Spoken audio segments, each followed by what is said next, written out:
मुक्काम पांगरे पत्रव्यवहार भाग 3. प्रामाणिक राहून व्यवहार करायला धीर देऊन श्री स्वामींनी ज्यांचं जीवन सुधारलं असे अनेक लोक आहेत.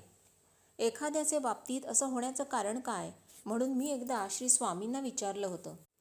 प्रत्येक वेळी कारणं निरनिराळी होती. नावनिशीवार मी विचारू लागलो. श्री स्पष्टीकरणं देत होते. माहितीसाठी त्यापैकी काही देतो. एकाने दुपारचे वेळी आलेल्या भुकेलेल्या अतिथीला काहीही न देता घालवून लावलं होतं. माझ्यासारखं भुकेसाठी मागावं लागेल असा त्या अतिथीचा शाप होता. दुसऱ्याचे बाबतीत पूर्वजन्मी घेतलेलं ऋण न फिटल्यामुळे त्याच्या व्यवहारातील सर्व फायदा तो पिशाच धनको वसूल करी आणि त्याला काही करू देत नसे. तिसऱ्याचे बाबतीत त्याची पत्नी दुर्वर्तनी होती. चौथ्याचे बाबतीत त्याचे घरच्या गृहलक्ष्मीच्या तोंडी जळला, मेला, उलटला, घाल मढ्यावर असे अपशब्द होते. त्यांचा दुष्परिणाम होऊन त्याचं फळ भोगावं लागत होतं. पाचव्यामध्ये प्रतिस्पर्धी लोकांनी केलेली कारवाई आड येत होती. सहाव्याचे बाबतीत घरचा कर्ता पुरुष स्वतः बाहेरख्याली आणि बेजबाबदार होता. सातव्याच्या बाबतीत स्वतःच्या खोट्या मोठेपणाच्या बडिवारासाठी आय आणि व्यय यांचे कोष्टक जमत नव्हतं. आठव्यामध्ये स्तुतिपाठकांचा मेळा सभोवती जमलेला असल्यामुळे सत्याची जाण नव्हती. स्वतःच एकमेव सर्वज्ञ समजत होते. त्यामुळे अनेक जण दुखावले गेलेले होते. नवव्याच्या बाबतीत दानधर्म अयोग्य स्थानी झाला होता. दहाव्याच्या बाबतीत मुक्या जनावरांना आणि लहान मुलांना रागाचे भरात मारल्याचे निमित्त होते. अशा अनेक प्रकारे प्रगतीमध्ये सुखामध्ये अडथळे येत होते. श्री स्वामींनी प्रत्येकाकरता योग्य मार्गदर्शन करून त्यांचे संसार सुखाचे सुरळीत करून त्यांची श्रद्धा दृढ करून आत्मिक कल्याणाचे मार्गावर प्रगतीपथ दाखवला. हे सर्व मी पाहिलं, अनुभवलं आणि ऐकलंय. नित्य जीवनात क्षुल्लक वाटणाऱ्या आणि नकळत सहज घडून जाणाऱ्या बारीकसारीक गोष्टीसुद्धा मानवी उत्कर्षाच्या आड कशा येतात, कशा येऊ शकतात याचंच हे खरं तर प्रत्यंतर होतं. कर्म आडवं आलं असं जे म्हटलं जातं ते कसं आडवं येतं आणि आपल्या चांगुलपणाच्या उत्कर्षाच्या आड येऊन कसा पायबंद बसतो हेच यावरून श्री स्वामींनी मला स्पष्ट करून दाखवून दिलं असं मी मानतो. असंच एक पत्र मुंबईहून डॉक्टर MBBS यांचं आहे. त्यांचा मुलगा मनोहर वय 23, इंटर आर्ट्स पास. सुरुवातीला बरं नव्हतं. सर्व इलाज केले. कमालीचा अशक्त झाला असून दिवाळीपासून वाचा गेली. खुणेने सांगतो, मनात वृत्तपत्र वाचतो, कृपावंत होऊन उपाय सांगावा. त्यावर श्रींनी कळवलं, अंगारा पाठवीत आहे.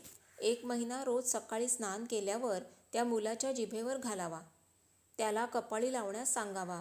एवढ्यानेच दत्त भगवान तुमचा मुलगा बरा करील यावर विश्वास ठेवा.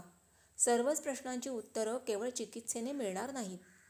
भगवंताचं सामर्थ्य और आहे. त्यालाच ईश्वरी कर्तुम शक्ती म्हणतात. मी इकडे प्रार्थना करीत आहे. मुलगा निश्चित बरा होईल. इकडे येण्याची गरज नाही, येऊ नये. असं पत्र आणि प्रसाद अंगारा सांगितले त्याप्रमाणे मी पाठवला. 2-3 दिवसांनी श्रीस्वामी मध्येच म्हणाले, अरे त्या डॉक्टरांच्या पत्राला उत्तर पाठवलंस ना? त्यात प्रसाद अंगारा वगैरे सर्व तू स्वतः आपल्या हाताने ठेवलास ना? मी म्हटलं, होय तर. सर्व मी स्वतः केलं.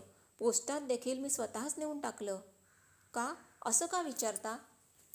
स्वामी म्हणाले, प्रसाद त्यांना पोहोचेल असं दिसत नाही. तो विषय त्या दिवशी तेवढाच राहिला. 4 दिवसांनी डॉक्टर महाशयांचं पत्र आलं. पाकीट आणि लिहिलेलं पत्र मिळालं. पण पत्रात लिहिल्याप्रमाणे त्यासोबत प्रसाद अंगारा काहीच नव्हतं. आता मुलगा धारवाडला आईबरोबर आहे. तरी प्रसाद अंगारा आणि सूचना परस्पर त्यांचे पत्त्यावरच पाठवण्याची कृपा करावी. कारण मी स्वतः काही दिवसांसाठी बाहेरगावी जात आहे वगैरे वगैरे. परत श्री स्वामींचे सांगण्याप्रमाणे सर्व तयार केलं. त्यांचे समोर सर्व पुरं केलं आणि स्वतः जाऊन पोस्टात टाकून आलो. पत्रामध्ये मनोभावाने सर्व करायला सांगितलं होतं आणि तसं केलं म्हणजे मुलगा 1 महिन्यात बोलू लागेल असं कळवलं होतं. यावेळी प्रसाद अंगारा पोचला. कळवल्याप्रमाणे त्यांनी सर्व केलं. मुदत संपल्यावर मुलाच्या आईने धारवाडहून पत्र लिहिलं. त्यात लिहिलं होतं, अंगारा सुरू केल्यापासून 3 आठवड्यात मुलगा बोलू लागलाय. मुदत संपली आहे, थोडा अंगारा उरलाय, त्याचं काय करावं, वगैरे वगैरे. पांगरे येथे दर्शनाला येण्याची इच्छा व्यक्त केली. त्यावर श्री स्वामींनी लगेच कळवलं, मी बोलावल्याशिवाय इकडे येऊ नये. ह्या सूचनेचं कारण समजलं नाही. अशी अनेक प्रकरणे मी स्वतः घडताना दुरुस्त होताना स्वतः पाहिली. आजही ती जुनी पत्र घेऊन केव्हा वाचू लागलो तर त्या त्या व्यथेवर श्री स्वामींनी सांगितलेला उपाय, त्याचा आलेला गुण वगैरे सर्व माहितीचा एक चार्ट तयार करावा असं वाटतं. पण आता सर्व पत्र उपलब्ध नाहीत. मध्यंतरी काही गोण भरून ठेवलेली पत्र, म्हणजे ही जवळजवळ 10-12 गोण तरी सहज होती, वाळवीने आणि घोड्याने खाऊन फस्त केली. कदाचित त्यांचं काम झालं असेल, कदाचित श्री स्वामींचे पश्चात त्यांचा कोणी दुरुपयोग करू नये म्हणून ती गेली असतील.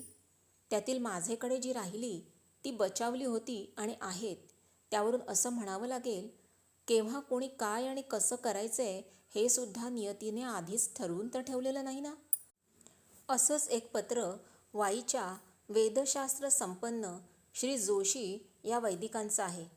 आपला मुलगा गेली 7-8 वर्ष अनेक प्रकारचे चाळे करतो, सर्वांना त्रास होतो अशा अर्थाचं.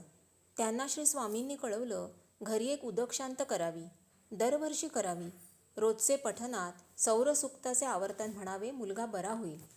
त्याला जोडूनच आणखी एक सूचना केली होती, इतरांचे श्राद्धविधी करताना ते व्यवस्थित करावेत. सूचनाच बोलकी असल्यामुळे त्यावर अधिक लिहिण्याची गरज नाही.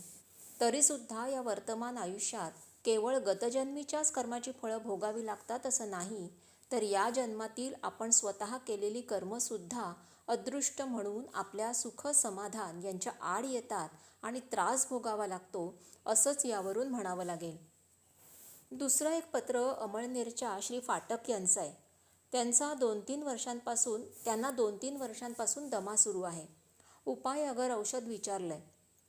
त्यांना श्रींनी रात्री झोपताना 5 लवंगा चावून खाव्या, त्यावर पाणी पिऊ नये, पूजेतील शाळीग्रामावरील तुळशी निर्माल्य रोज खावं असे उपाय सुचवले आणि एक सूचना केली आहे. त्यात पाण्याचे जागेत घाण करू नये असं लिहिलंय. अशा एखाद्या चुकीचे किंवा गैरवर्तनाचे परिणामसुद्धा काही वेळा आपणालाच शरीरव्याधीचे रूपाने भोगावे लागतात. व्याधी होते तेव्हा कारण समजत नाही आणि त्यामुळे गुण येत नाही. असाच प्रकार चालू असतो बरेच वेळा. नोकरी व्यवसायाने तलाठी असलेल्या एका गृहस्थाच्या पत्राला उत्तर देताना उपाय सुचवताना श्री लिहितात, कुलदैवतावर एकादशणी करावी, काही सेवा करावी, इकडे येऊ नये आणि शेवटी सूचना आहे की वाईट कामात सहभागी होऊ नये. माणसाची नैतिक मूल्य नेहमी जपणाऱ्या श्री स्वामींकडून योग्य त्या अशा स्वरूपाच्या सूचना त्यांच्या परिचयाच्या अनेक भक्तांना जात असत. परंतु बहुतेक सर्व बाबतीत कोणतं तरी प्रकरण अंगलट आल्याशिवाय माणसाला जाग येत नाही आणि मग निस्तरायची वेळ आल्यावर पश्चात्तापाशिवाय करण्यासारखं काहीच उरत नाही असं प्रत्ययाला येतं.